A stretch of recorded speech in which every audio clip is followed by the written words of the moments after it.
Romeo की पत्री उसके चौथे अध्याय डीएनडी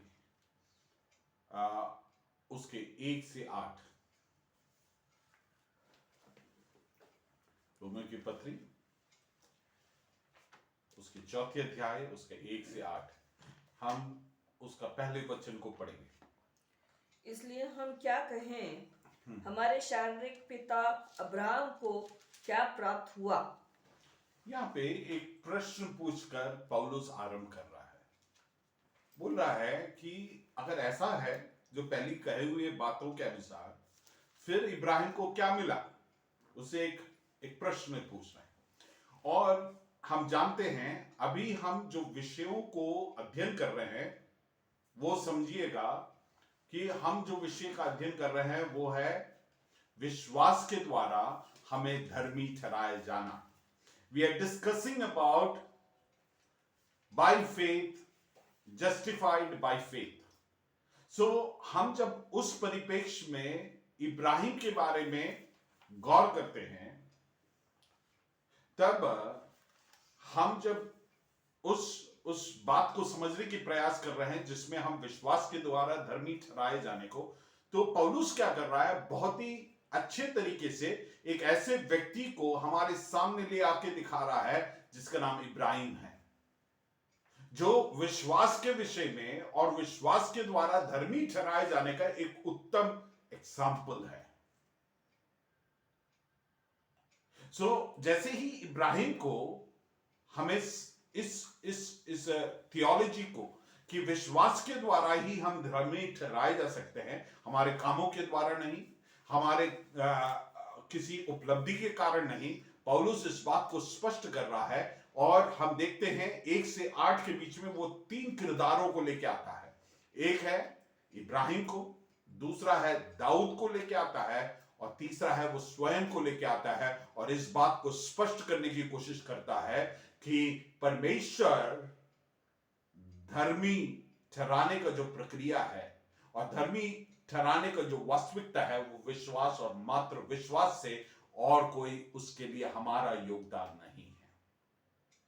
और जब इसमें जो एग्जाम्पल दे रहे हैं, इसमें बाइबल के हिसाब से दुनिया का सबसे बेहतर व्यक्ति इब्राहिम, जो सुप्रीम हमारे लिए मिसाल है, सबसे बेहतर मिसाल है, उसको लाके दिखा रहा है और बोल रहा है देखो इब्राहिम को, और इब्राहिम को भी धर्मी ठहराए जाने के लिए उसके लिए भी मापदंड ये था कि उसको विश्वास करना पड़ा, उसके कामों के द्वारा उसका धर्मी ठहराना नहीं हुआ है।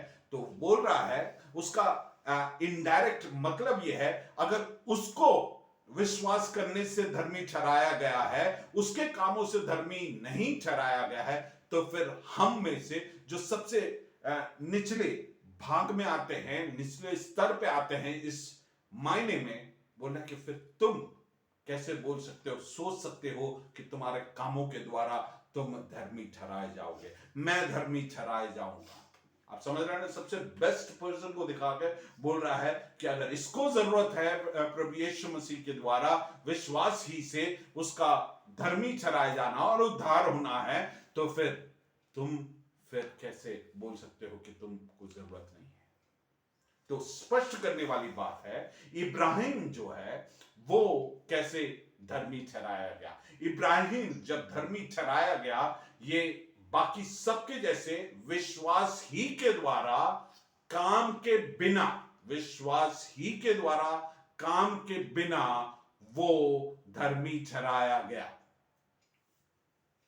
उसको बिल्कुल हूबहू बाकी सबके जैसे जो अधर्मी हैं उनको विश्वास के द्वारा धर्मी ठहराया गया, वैसे ही इब्राहिम को भी उसके विश्वास का इस्तेमाल करना पड़ा, जिसके द्वारा प्रभु यीशु मसीह के द्वारा वो उस स्वर्ग राज्य में प्रवेश करने पाया। अब मेरी बात को समझ पा रहे हैं करके मैं विश्वास करता हूं। हम एक वचन को गौर करेंगे, रोमियो की पत्री 3 अध्याय उसका 21 से 26 हम गौर करेंगे।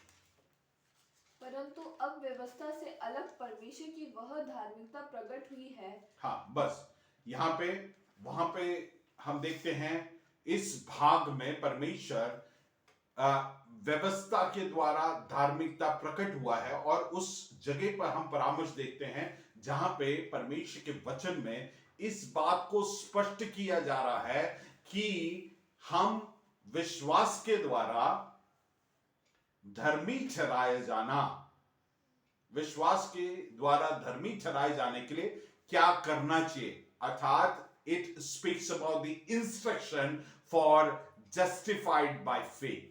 उस जो सिद्धांत है, उस वास्तविकता को प्रकट करने के लिए रोमियो की पत्री 3 उसके 21 से 26 में परामर्श किया गया है, और रोमियो की पत्री 3 उसके 27 से 31 में उस धर्मी ठहराए जाना, विश्वास के द्वारा धर्मी ठहराए जाने से हमारे जीवन में क्या असर हुआ या फिर क्या लाभ हुआ, उसके विषय में बताया गया है।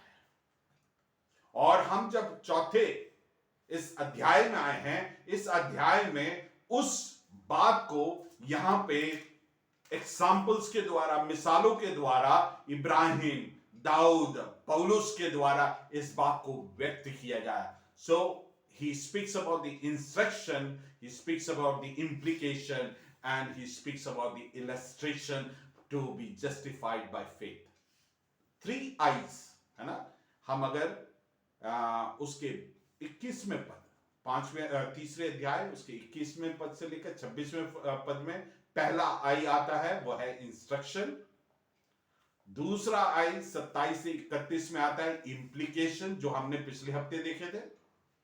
और आज हम जिस बात को देख रहे हैं वहां पे है इलस्ट्रेशन, है ना। उसको हिंदी में अब बताऊंगा। इंस्ट्रक्शन अर्थात उसके लिए दिशा निर्देश, पहला आई इंस्ट्रक्शन, जो 21 से 26 में देखते हैं। 27 से 31 में इम्प्लीकेशन, हम विश्वास के द्वारा धर्मी ठहराने से हमारे जीवन में क्या असर हुआ है। तीसरी बात, चौथे अध्याय 1 से 8 में यहां पे उसको ये विवरणात्मक तरीके से यहां पे प्रकट कर रहा है, इलस्ट्रेशन दे रहा है, 3 आइज। अब हम जिस वचन को गौर किए हैं, आज के लिए मनन करने के लिए रखे हैं, उस पर हम जाएंगे। रोमियो की पत्री चौथे अध्याय 1 से 8। इसको मैं 3 भागों में बांटूंगा। आज के अध्ययन को मैं 3 भागों में बांटूंगा। पहला है इब्राहिम के विषय में, 1 से 3 में इब्राहिम के विषय में हम देखेंगे। दूसरा है ना, पौलुस ने क्या सिखाया इस विषय में, 4 और 5वें वचन में देखेंगे। तीसरा, दाऊद ने इस विषय के बारे में क्या घोषणाएं की हैं, वो हम 6ठे पद से लेकर 8वें पद में देखेंगे। तो हम 3 भागों में देखेंगे। पहला, इब्राहिम, इस विषय में उसके बारे में क्या हम सीख सकते हैं 1 से 3 में, है ना। पौलुस क्या सिखाता है इस विषय में, वो 4 से 5 वचन। और अंतिम है तीसरा, दाऊद इसके बारे में क्या घोषणाएं करता है। हम देख रहे हैं कि 3 किरदार हैं यहां पे। ये तीनों को इस्तेमाल करके विश्वास के द्वारा धर्मी ठहराने के विषय को क्यों लेके आ रहा है। वो इसलिए लेके आ रहा है, वो इस बात को व्यक्त कर रहा है, इब्राहिम जो मूसा से भी तकरीबन, अगर गलत ना हो तो कई साल पहले, 600 साल पहले जीवित रहा व्यक्ति। अर्थात जब पौलुस लिख रहा है, वो जब लिख रहा है उससे 2000 साल पहले जिस व्यक्ति के बारे में परामर्श है, उसको लेकर आकर ये कह रहा है, उसके विषय में भी उसने भी विश्वास के द्वारा उद्धार को पाया है। उसके बाद कुछ सालों के बाद, तकरीबन 1000 साल के बाद, दाऊद के विषय में, दाऊद के द्वारा भी यही बात को वो वहां पे स्पष्ट कर रहा और बोल रहा है कि हम दोनों के पीछे, इब्राहिम और मेरे बीच में दाऊद है, और दाऊद ने भी इसी बात को कहा। अब मैं नए नियम में बैठकर मैं इस विषय को बोल रहा हूं, मैं भी यही कहता हूं। बोलने का तात्पर्य है, परमेश्वर के वचन में कभी भी इस मापदंड में कभी फर्क नहीं आया। दूसरी बात ये जो अंकित करता है, परमेश्वर के वचन में there is a wonderful unity in the word of God. परमेश्वर के वचन में एकता है और ये एक दूसरे के विरोधाभास बात नहीं करते हैं। जो उत्पत्ति में लिखा है उसी बात को वो प्रकाशित वाक्य तक बताता है, और वो है, स्पष्ट है कि हमारा उद्धार मात्र और मात्र मसीहा के द्वारा, विश्वास के द्वारा ही हमारा उद्धार हो सकता है। मेरे प्रियो, ये हमारे लिए एक बड़ी अच्छी बात है। तो हम पहले पॉइंट में जाएंगे, व्हाट अब्राहम फाउंड। इब्राहिम ने क्या प्राप्त किया, या इब्राहिम को क्या प्राप्त हुआ, यह है पहला पॉइंट, व्हाट अब्राहम फाउंड। यह हम चौथी अध्याय 1 से 3 में हम गौर करेंगे। हम पहले वचन को दोबारा पढ़ेंगे। यहां पर लिखा है, इसलिए हम क्या कहे, हमारे शारीरिक पिता इब्राहिम को क्या प्राप्त हुआ। यहां पे उसी प्रश्न को हम देखते हैं जो पहले वचन के पहले भाग में पौलुस पूछता है, हमारे ध्यान को उस और लेके आ रहा है और हमसे पूछ रहा है कि इस इब्राहिम को यहां पे बीचों बीच खड़े करके बोल रहा है, इसके बारे में क्या समझते हो तुम। और पुराने नियम की बातों को इस नए नियम के बात में वो लेके आ रहा है, और जो सैद्धांतिक बातें हैं, हमारे उद्धार के विषय में जो बातें हैं, उसे स्पष्ट करने के लिए ये पुराने नियम से कुछ एग्जांपल्स को लेके आ रहा है।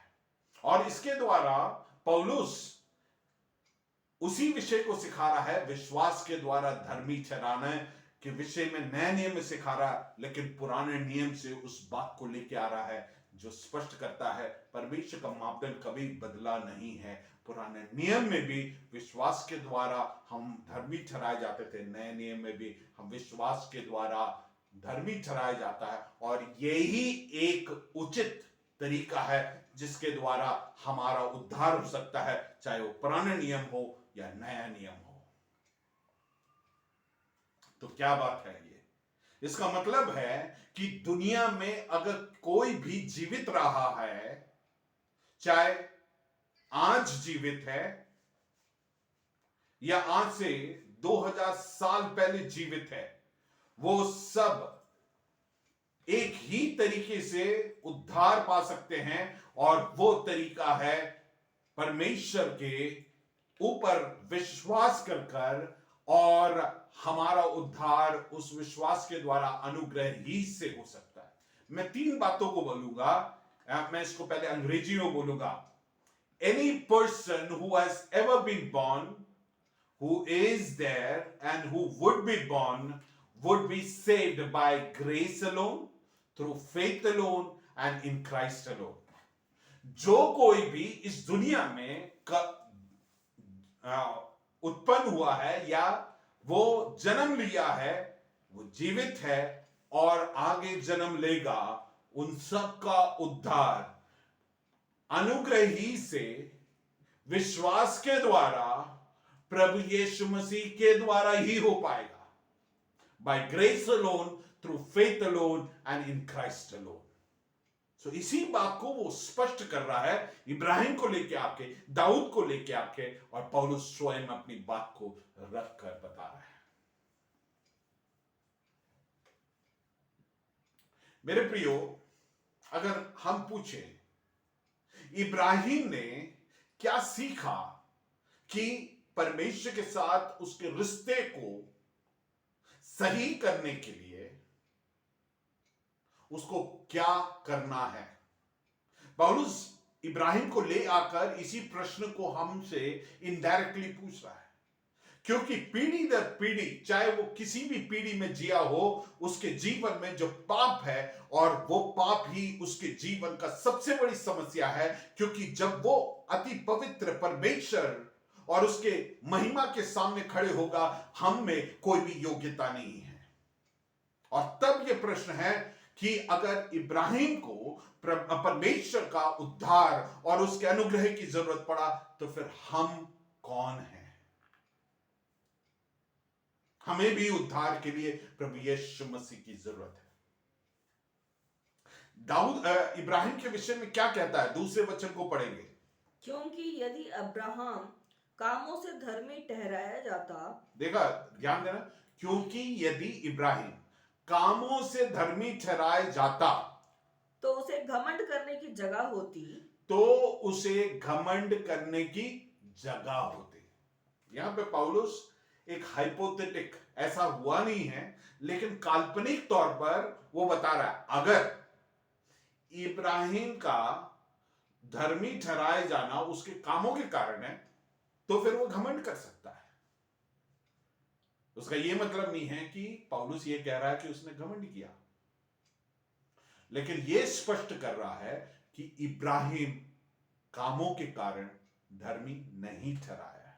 इस स्टेटमेंट को बोलकर वो ये नहीं बोल रहा है कि उसका वो धर्मी ठहराया जाना उसके कामों के द्वारा है, वरन इसको स्पष्ट कर रहा है कि उसका धर्मी ठहराना कामों के द्वारा नहीं है। बोला कि अगर वो कामों के द्वारा धर्मी ठहरा तो घमंड कर सकता था, क्योंकि उसके अच्छाई के कारण, उसके भलाई के कारण। यहां पे क्या है? धर्मी ठहराए जाना। ये धर्मी ठहराए जाना या उसके कामों के विषय में लिखा है, वो क्या कहता है? उसका स्वयं का धार्मिकता, है ना, उसके स्वयं का नैतिकता, उसके स्वयं का जो सोच में जो उचित तरीका है परमेश्वर का भय मान के जीना। तो अगर ऐसे होता तो इसका मतलब क्या है? उसके धर्मी ठहराया जाना, उसका उद्धार पाने में किसका योगदान है? परमेश्वर का या इब्राहिम का? सच्चाई यह है, इस प्रश्न के हिसाब से पूर्णता इब्राहिम का योगदान है, क्योंकि उसके कामों के द्वारा उसको उद्धार हुआ। पौलुस क्या कर रहा है इस पार्ट में? हमें इब्राहिम का और उसके कामों का जो वैल्यू को डाउन करके बता रहा है, उसके कामों के द्वारा उसका उद्धार नहीं हुआ है। इब्राहिम जो है उसने अपने उद्धार को इस बलबूते पे नहीं पाया कि उसके कर्म अच्छे थे या काम अच्छे थे। अगर इब्राहिम के काम अच्छे काम नहीं आए तो फिर हम कैसे बोल सकते हैं कि हमारे कामों के द्वारा हमारा उद्धार होगा? है ना? हम जानते हैं जब एक आर्गुमेंट होता है, एक वाद विवाद होता है, उसमें एक प्रीमाइस को सेट किया जाता है, उसका वाद विवाद का एक आधार को सेट किया जाता है, और पौलुस इसी काम को कर रहा है। लेकिन वो आगे उसी दूसरे वचन में बोलता है, परंतु परमेश्वर के निकट नहीं। पहले क्या बोला? क्या पढ़ो? क्योंकि यदि अब्राहम हाँ, कामों से धर्मी ठहराया यहां जाता, पे लिखा है यदि, लिखा है करके नहीं लिखा है। यदि अब्राहम कामों से धर्मी ठहराया जाता तो वो घमंड कर सकता था, लेकिन यहां पे पौलुस उसी बात को बिल्कुल पलट के बोल रहा है, परंतु परमेश्वर के निकट नहीं। मतलब क्या है? इब्राहिम के सबसे उम्दा जो कर्म है, काम है, वो परमेश्वर के वचन के आधार पर परमेश्वर के समक्ष फटे चित्रे कपड़े के जैसे है।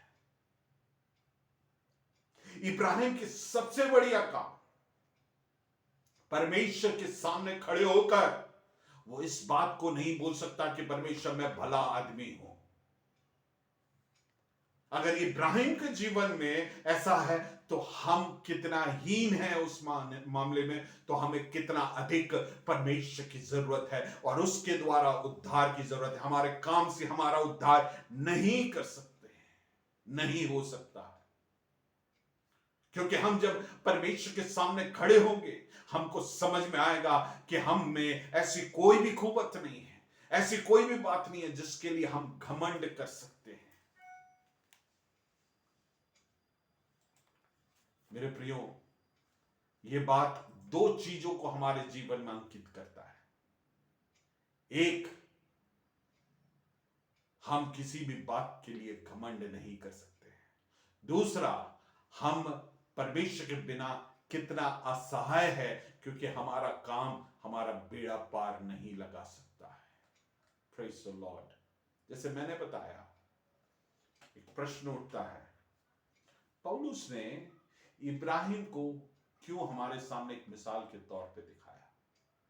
मैंने बताया है, फिर भी रिपीट कर रहा हूं। पहला, इब्राहिम जो है पौलुस से 2000 साल पहले जीवित है, और मूसा नियम लिखने से 600 साल पहले। सो ये बात को स्पष्ट करता है कि नियम लिखने से पहले इब्राहिम का विषय लेके आया। मतलब क्या है कि हम धर्मी ठहराने के लिए नियम के द्वारा हम धर्मी नहीं ठहराया जा सकता है। इस बात को स्पष्ट कर रहा है ना? दूसरी बात, ये जो एग्जाम्पल है, ये जो मिसाल है, इसके द्वारा स्पष्ट कर रहा है कि इब्राहिम हो चाहे कोई भी हो, सब विश्वास के द्वारा ही धर्मी ठहराए जाएंगे। तीसरी बात,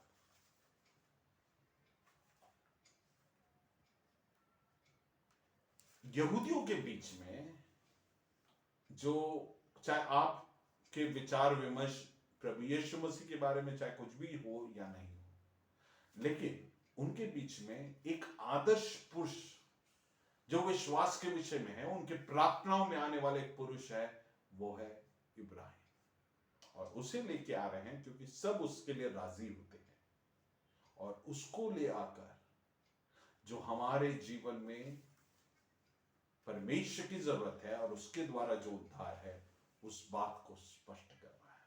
समझ रहे हैं?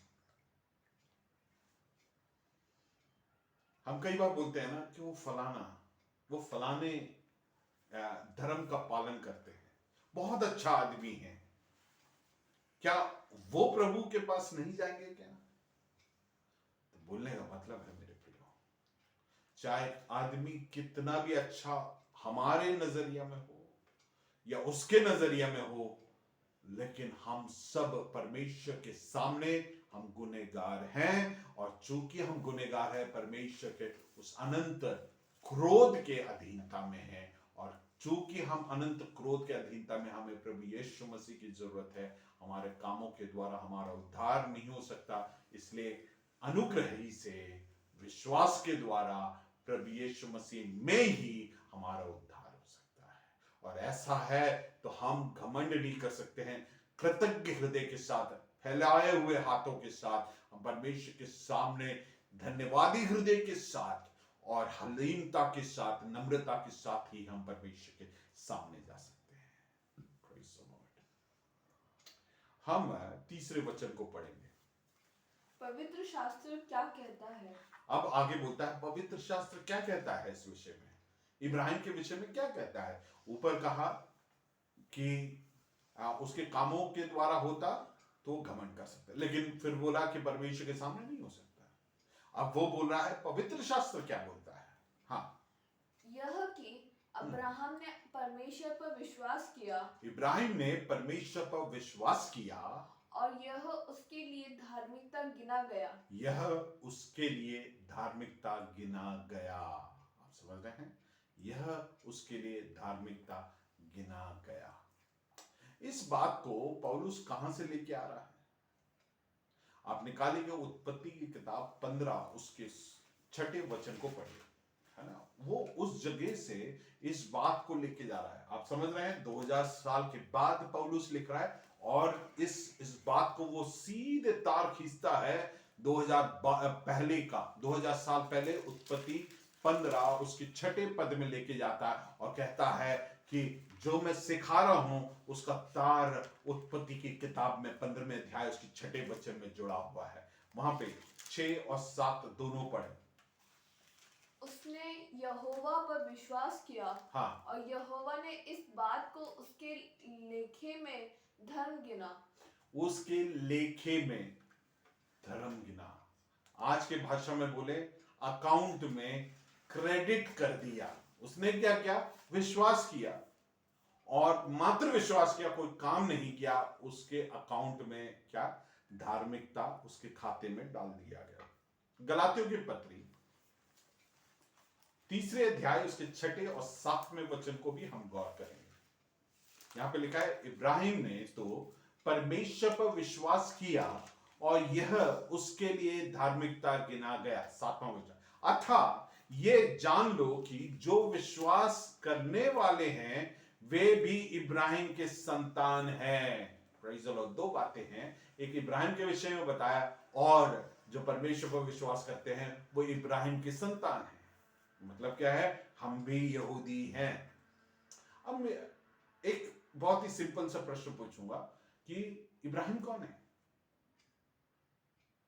इब्राहिम को जब वो सेंटर स्टेज पे लेके आ रहा है, हमें समझना है जब परमेश्वर ने उसको, इब्राहिम को बुलाया अपने देश में से, अपने लोगों के बीच में, उसमें भी कोई ऐसी बात नहीं था जिसके लिए वो घमंड कर सकते। क्यों?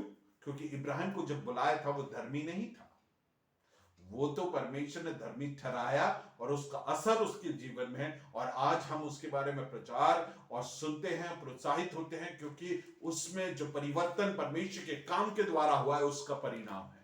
जब उसको बुलाए थे वो भी मूर्ति पूजक था, मूर्तियों को बनाने वाला और बेचने वाला। और वो जिस प्रांत से आता है उस प्रांत में वो चंद्रमा के आराधक थे, उसके मूर्तियों को बना के, जिसको नन्ना करके देवता का आराधना करने वाले थे।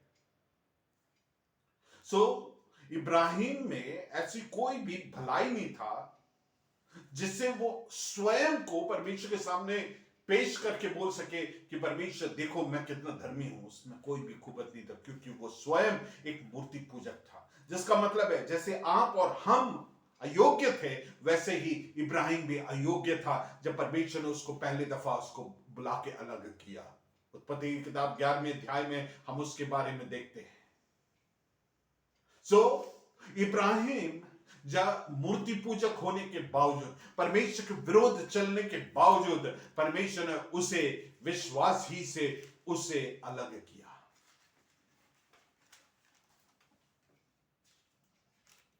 अगर आप इस वचन को जो मूल भाषा यूनानी भाषा में पढ़ते हैं तो वहां पे जो विश्वास शब्द है उसको पहले लिखा, विश्वास इब्राहिम ने परमेश्वर पे किया। और ऐसे ग्रीक लैंग्वेज में, यूनानी भाषा में तब लिखते हैं जब उन्हें यह बताना है कि विश्वास जो है वो सबसे महत्वपूर्ण है, उसलिए उसे पहले लिखा जाता है। जो अंकित करता है उसके विश्वास ही से उसका उद्धार हुआ। और इस बात को वो बिल्कुल ठोस तरीके से बता रहा है। जो लेखक है जब उसको इस बात को ठोस तरीके से बताना है तो वो पहले उस शब्द को लिखता है। तो ये स्पष्ट करता है इब्राहिम का जो धर्मी ठहराया जाना था वो उसके विश्वास के द्वारा है।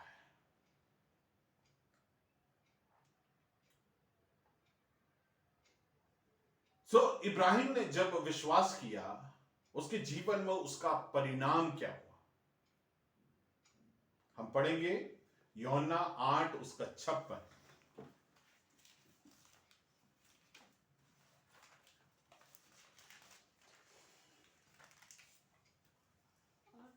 8 उसका 56, जॉन चैप्टर 8 वर्स 56। तुम्हारा पिता इब्राहिम मेरे दिन देखने की आशा से बहुत मगन था और उसने देखा और आनंद किया।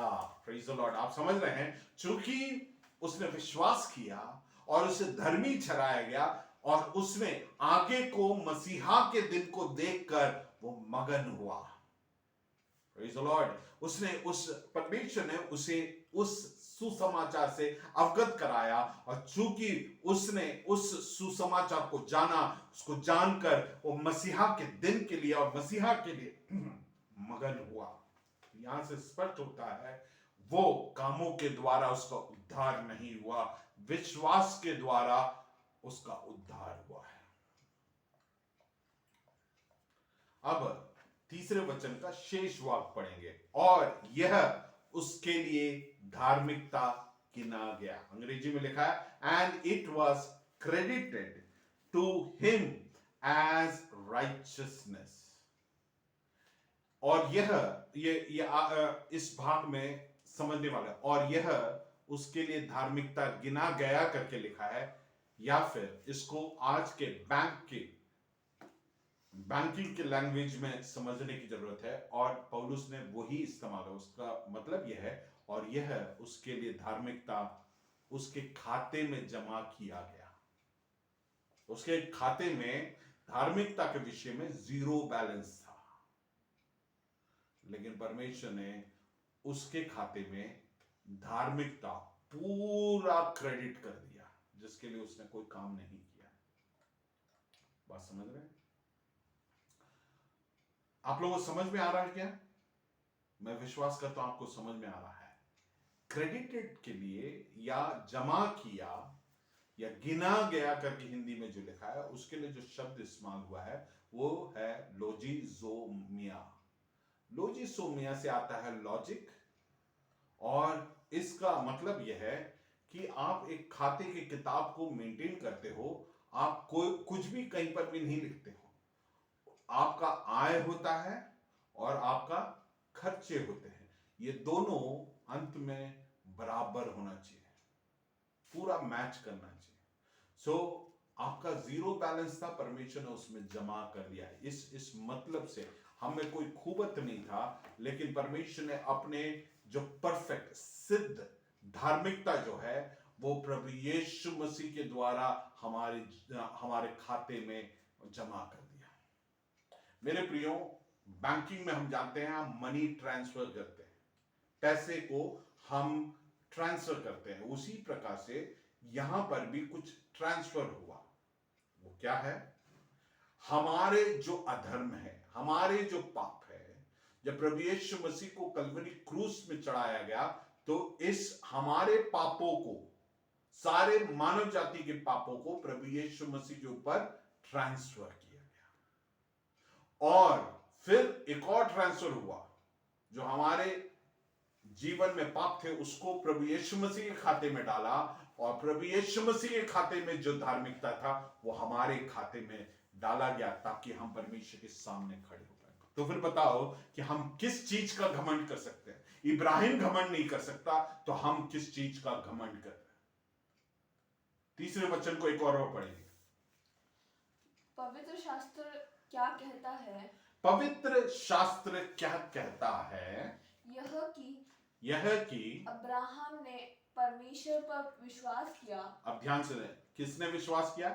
इब्राहिम ने परमेश्वर पर विश्वास किया। फिर और यह उसके लिए धार्मिकता गिना यह उसके लिए, उसके परिवार के लिए नहीं, उसके यहां पे ऐसा नहीं लिखा, इब्राहिम के लिए। किसने विश्वास किया? इब्राहिम ने विश्वास किया, और धार्मिकता इब्राहिम के लिए, सारा के लिए और उसके कुटुंबियों के लिए गिना गया करके नहीं लिखा। जो विश्वास करता है उसके लिए गिना जाएगा। पति विश्वास करता है तो पत्नी का भी उसमें बेड़ा पार नहीं होगा। पत्नी विश्वास करती है तो बाकियों का बेड़ा पार नहीं होगा। मां बाप विश्वास करते हैं इसलिए बच्चों का बेड़ा पार नहीं होगा।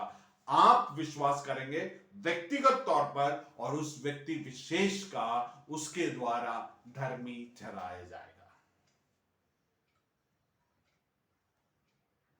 आमीन।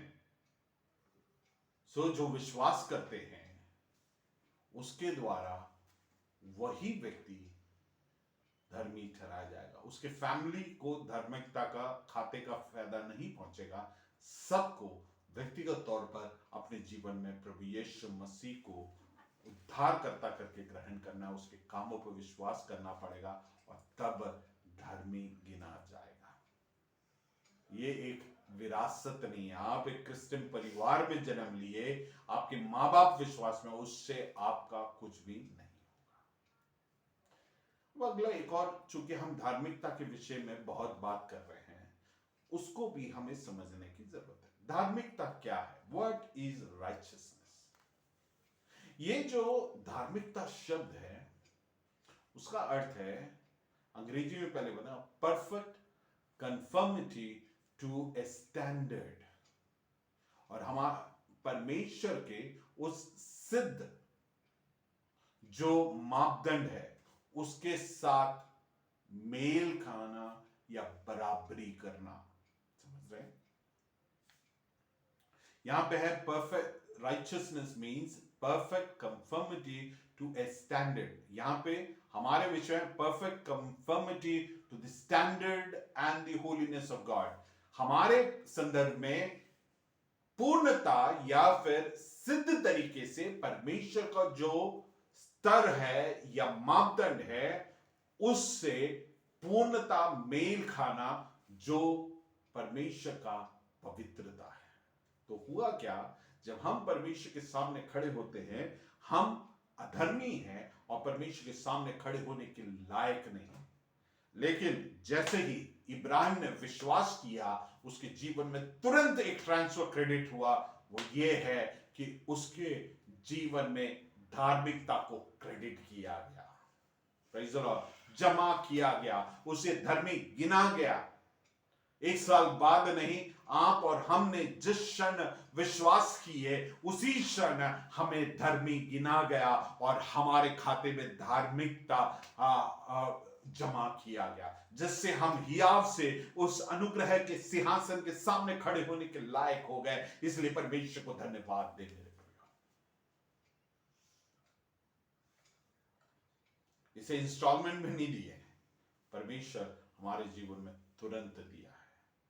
यहां पे हम इस वचन में पढ़े, इब्राहिम ने परमेश्वर पर विश्वास किया और यह उसके लिए धार्मिकता गिना गया, है ना। Abraham believed God and it was, मतलब क्या, तुरंत, will be नहीं लिखा है, होगा करके नहीं लिखा, लेकिन लिखा है it was। उसने जैसे ही विश्वास किया, तुरंत उसके जीवन में परमेश्वर ने धार्मिकता जमा कर दी, उसको धर्मी बना दिया। Praise the Lord. और मैं आपको बताऊं, ये धार्मिकता कोई आपसे छीन नहीं सकता है। ऐसा नहीं कि परमेश्वर आपको धर्मी ठहरा दिया और कल उसका विचार बदल दे और आपको अधर्मी ठहरा दे।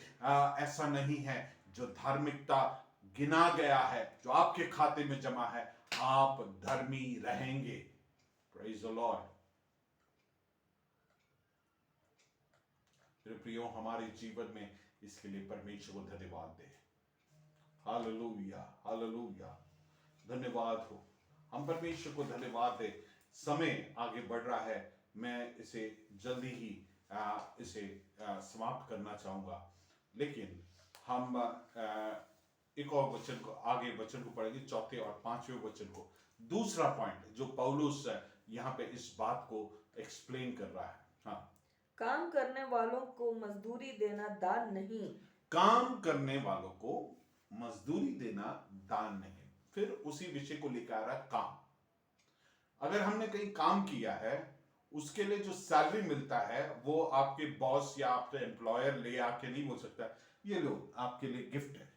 नहीं, वो मेरा और आपका अधिकार है, क्योंकि हमने काम किया है। हाँ, परंतु हक समझा जाता है। हक समझा जाता है। हाँ, परंतु जो काम नहीं करता वरन भक्तिहीन के धर्मी ठहराना वाले हाँ, पर विश्वास करता है, हाँ, उसका विश्वास उसके लिए धार्मिकता गिना जाता है। उसका विश्वास उसके लिए धार्मिकता गिना जाता है। 5 पढ़ना है। हाँ, हो गया। हाँ।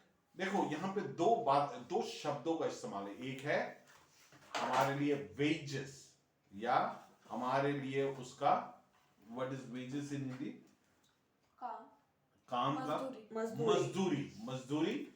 और दूसरा है दान या उपहार। मजदूरी क्या है? हमारा हक है। लेकिन दान क्या है? हमें सेत में दिया जा रहा है, उसके लिए कोई योग्यता नहीं है। हम नहीं बोल सकते मुझे वो गिफ्ट चाहिए। लोग मांगते होंगे, लेकिन उसके लिए उसका हक नहीं है।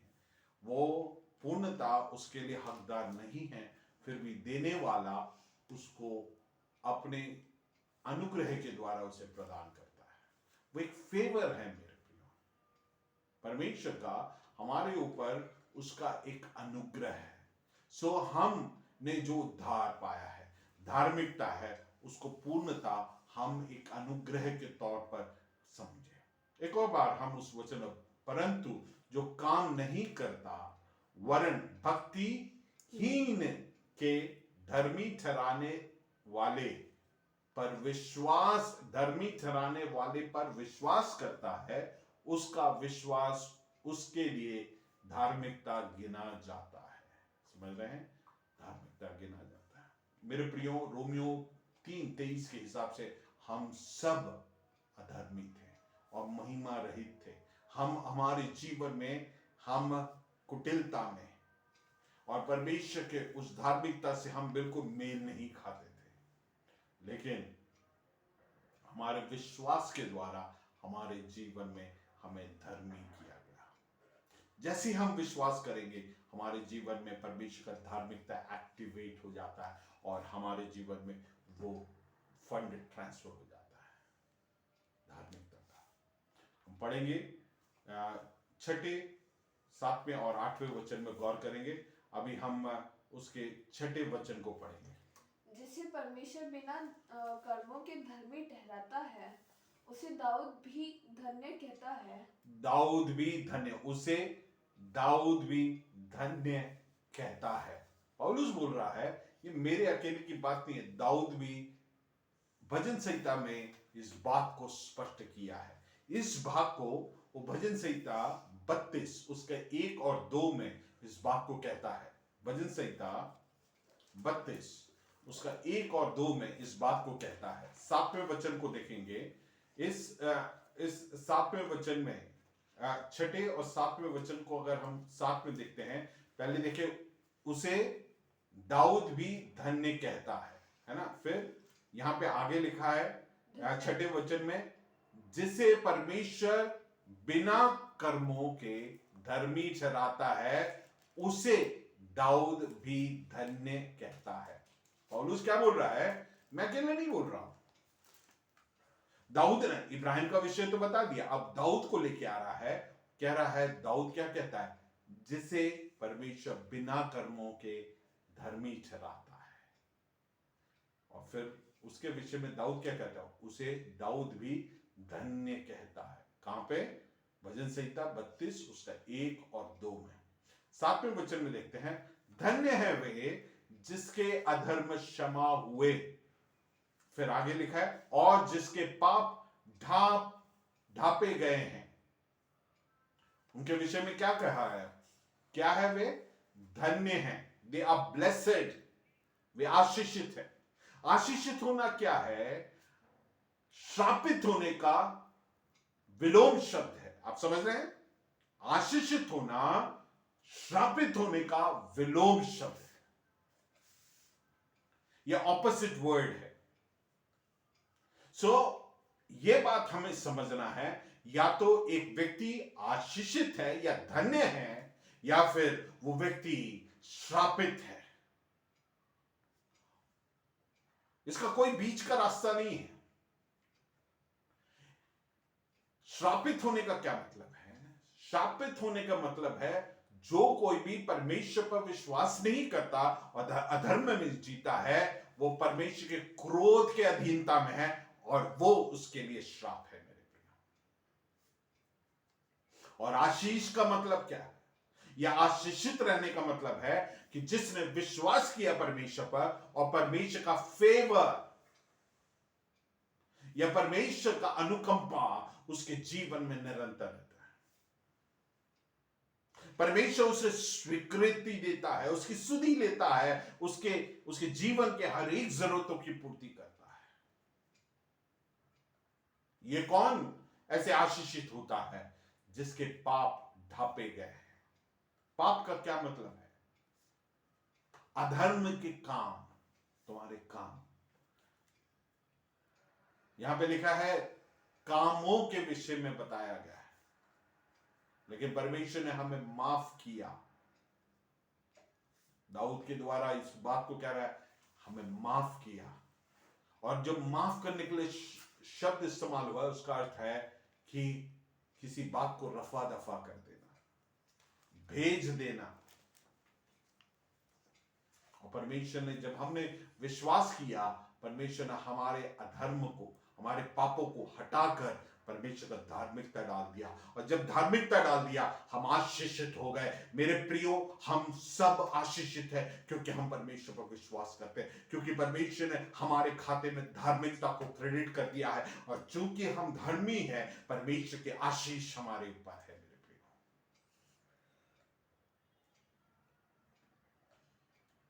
और परमेश्वर हमारे पापों को अब कभी स्मरण नहीं करेगा। जिसके पाप ढांप दिए गए हैं, परमेश्वर अब हमारे पाप याद नहीं करेगा, ऐसा नहीं लिखा है।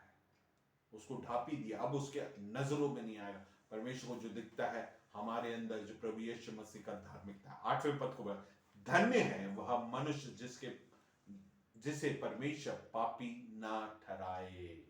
प्रेज़ द लॉर्ड, पापी ना ठहराए।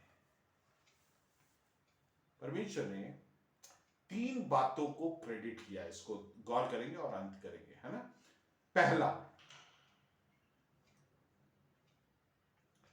पहला जो क्रेडिट हुआ है, आदम ने पाप किया। जो पहला आदम है उसने पाप किया और उसके पाप सबके ऊपर क्रेडिट हुआ। सही बात है। जब आदम ने पाप किया, हम सब जन्म भी नहीं लिए थे, लेकिन उसने जब पाप किया हम सबके ऊपर क्रेडिट हो गया था। रोमियो की पत्री 5:12 में इसके बारे में देखते हैं। एक व्यक्ति ने पाप किया और उसका पाप पूरे मानव जाति पर असर किया और उसके कारण हम में मृत्यु आ गया। आप हॉकी खेले या फुटबॉल खेले हैं या कोई भी गेम खेलते हैं, एक व्यक्ति फाउल करता है लेकिन उसका खामियाजा पूरे टीम को होता है। सही है। अगर ऑफसाइड, फुटबॉल खेलते हैं तो ऑफसाइड एक खिलाड़ी ने किया होगा, लेकिन उसके लिए पेनाल्टी शूट किसको मिलता है? सबको मिलता है। हैंड एक ने किया होगा, लेकिन उसका पेनाल्टी शूट आउट सबको मिलता है। मेरे प्रियो, इसी प्रकार से आदम ने जो पाप किया उसका सबके ऊपर उस अधर्म को, पाप को क्रेडिट किया। ये पहला ट्रांसफर था। दूसरा, हजारों साल पहले प्रभु यीशु मसीह कलवरी क्रूस पर हमारे पापों को लेकर मरा, तब सारे मानव जाति के पापों को उसके ऊपर ट्रांसफर किया गया। हम पढ़ेंगे 2 कुरिन्थियों 5 उसका 21। 2 कुरिन्थियों 5 उसका 21।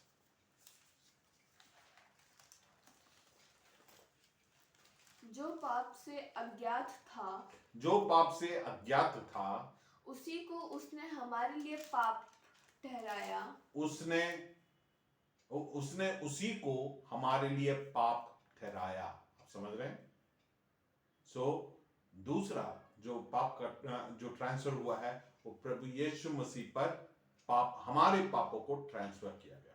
इसके बारे में केवल कुरिन्थियों में नहीं, 2 और मैं आपको रेफरेंस बताऊंगा। पहला पत्रस 2:24 में लिखा है, प्रभु यीशु मसीह ने हमारे सारे पापों को अपने शरीर पर ले लिया और क्रूस पे चढ़ गया करके लिखा है। गलातियों 3:13 में लिखा है, वो हमारे लिए श्रापित बन गया करके लिखा है। मेरे प्रियो, हमारे पापों को उसके ऊपर ट्रांसफर किया गया, जिसके कारण वो श्रापित हो गया। अब तीसरा ट्रांसफर हुआ है, वो ये है, प्रभु यीशु मसीह कलवरी क्रूस पे मारा गया, गाड़ा गया, तीसरे दिन जी उठा और उसके परिणाम स्वरूप अब हम जितने लोग विश्वास करते हैं उनके जीवन में परमेश्वर का उस धार्मिकता और पवित्रता हमारे जीवन में ट्रांसफर किया जाता है। Praise the Lord. पहले आदम के द्वारा हमारे जीवन में पाप प्रवेश किया, लेकिन दूसरे आदम के कारण हमें जीवन और छुटकारा प्राप्त हुआ, धार्मिकता क्रेडिट किया गया। हम परमेश्वर को धन्यवाद दें। Hallelujah, hallelujah. मेरा प्रश्न है, इससे हमारे जीवन में क्या, ये जो हमने आज मनन किया, इससे हमें क्या सीखने मिला? पहली बात, ये जो हम सीखे हैं, ये पुराने नियम में भी वही बात था, नए नियम में भी वही बात था। हम हमारे जीवन में समझे कि हर समय ये एक बात परमेश्वर के वचन में एक सच्चाई था, वास्तविकता और महत्वपूर्ण था। मैं यूं बताऊंगा कि ये हमको समझने की जरूरत है कि ये इसके विषय में परमेश्वर ने वायदा किया, नबूवत किया और ये पूर्ण हुआ। दूसरी बात, परमेश्वर हमारे जीवनों में इस सच्चाई को व्यक्त किया है और यही एक सच्चाई है। तीसरी बात, कामों के द्वारा हम धर्मी नहीं ठहराए जा सकते हैं और हम असहाय हैं। चौथी बात, प्रभु यीशु मसीह और उसी के द्वारा हमारा उद्धार हो सकता है। मेरे प्रियो, हम इस वचन को सुने हैं, परमेश्वर के प्रति कृतज्ञ होने पाए कि हम में योग्यता नहीं था और योग्यता ना होने के बावजूद हम अपने विश्वास के द्वारा ही हमारा उद्धार हुआ है। परमेश्वर ने हमें धर्मी ठहराया है। परमेश्वर को क्यों ना हम दिल की गहराई से थोड़ी देर धन्यवाद करें। परमेश्वर को बोले, थैंक यू जीसस, मैं अधर्मी था लेकिन परमेश्वर तूने योग्य बनाया, उसके लिए धन्यवाद करते हैं। आइए हम आज के इस मन को अंत करेंगे। आइए प्रार्थना करके हम अंत करें।